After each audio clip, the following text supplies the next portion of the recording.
Hello, Port Angeles High School. This is Jason Gooding, your counselor for the class of 2021. We are here with College Success Foundation, partnering to discuss the FAFSA and WAFSA process for applying for grants and loans with the federal government to receive money for college. This is an exciting time, I know, for many of you who are planning ahead. And this is a wonderful way and the first step to earning money, to paying for what is always thought of as a very expensive process. So remember though, if you wish to go to college, you can go to college. There's tons of money left unspoken for because thousands of people every year forget to fill out the FAFSA or don't. So make sure you fill out the FAFSA. Starting October 1, it opens. That's the first thing. That's the first date I want to make sure you're aware of, October 1. Very important date, coming up fast upon us.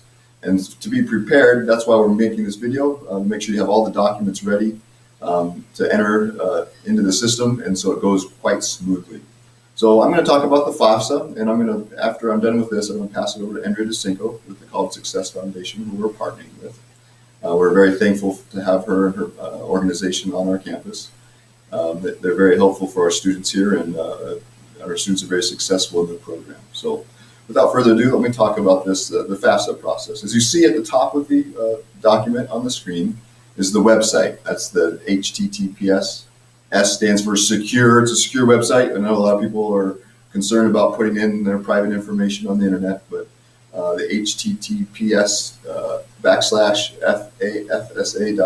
website is very secure, so pay attention to that and I've never heard of anybody having issues with this system. So you may have recalled a couple of days ago, we also posted a video on the FSA ID and why it is important.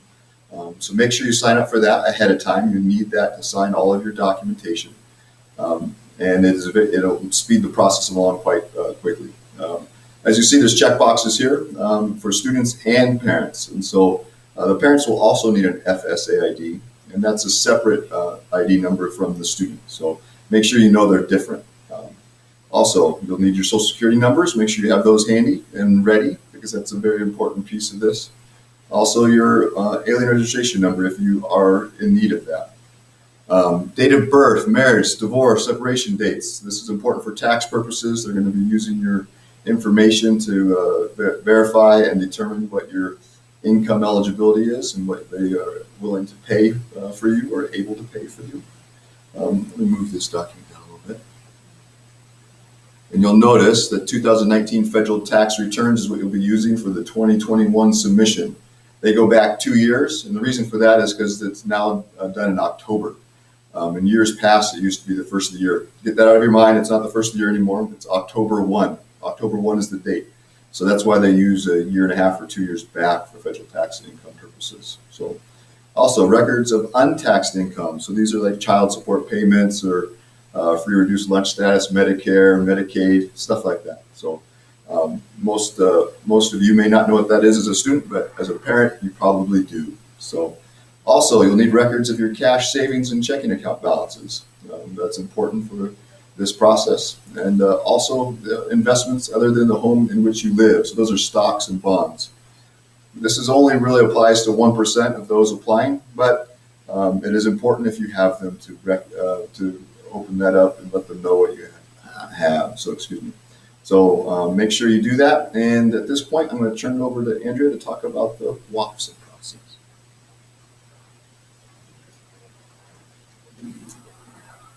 All right, at the top of this document, you'll see another link. And this is the link you follow if you're not really sure about your immigration status, you don't know which form to fill out. The WASFA is for our undocumented students, and this includes DACA recipients. And even if your parents don't have a social security number, you can enter all zeros in the form, and the form will still go through. If you are more comfortable learning about this in another language, please let me know. I have resources in Spanish, resources in Russian, Vietnamese. Let me know, and especially if your parents need these resources to get you on your way with financial aid, I can help with that.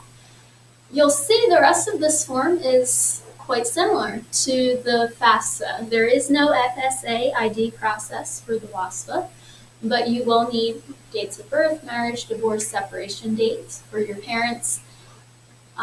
the federal tax returns or W-2s to report their income. And everything else is very similar. So if you've had a job personally, you need to let us know how much money that has brought in. And this is a really handy reference for either aid form that you fill out. Be sure to gather these things and have them ready for the opening of the FAFSA on October 1st.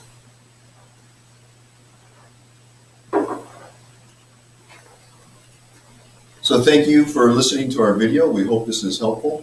If you have any questions or needs, please don't hesitate to contact me in the counseling office here at Port Angeles High School. My name is Jason Goody, and or Andrea DeCinco with the College Success Foundation.